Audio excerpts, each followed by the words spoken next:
रमज़ान मुबारक। जब हम रमज़ान के बारे में सोचते हैं तो अक्सर इबादत का एक महीना जहन में आता है ना।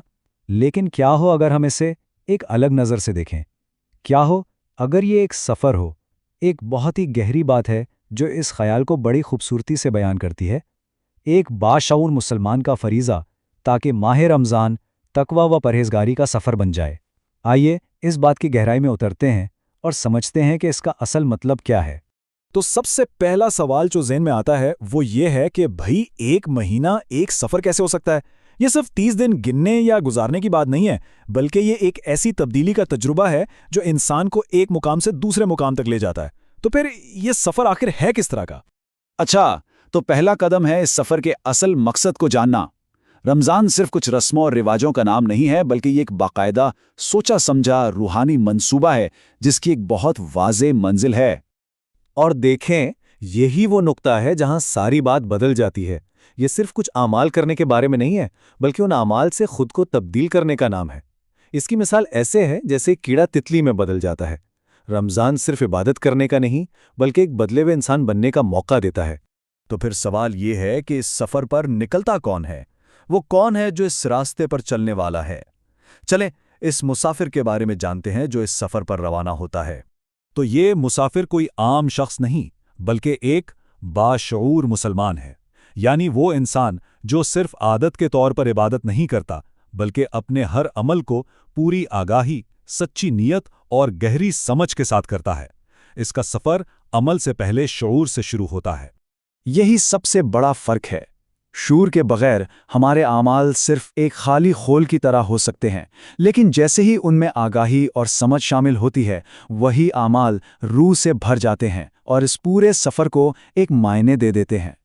ठीक है, मुसाफिर तो तैयार है, लेकिन रास्ता कैसा होगा? इस सफ़र का नक्शा क्या है?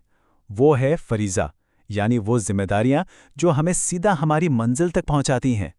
फरीज़े का लफ्ज़ सुनकर अक्सर हमारे जहन में एक बोझ का तस्वुर आता है ना? लेकिन यहाँ इसका मतलब बिल्कुल मुख्तलिफ है।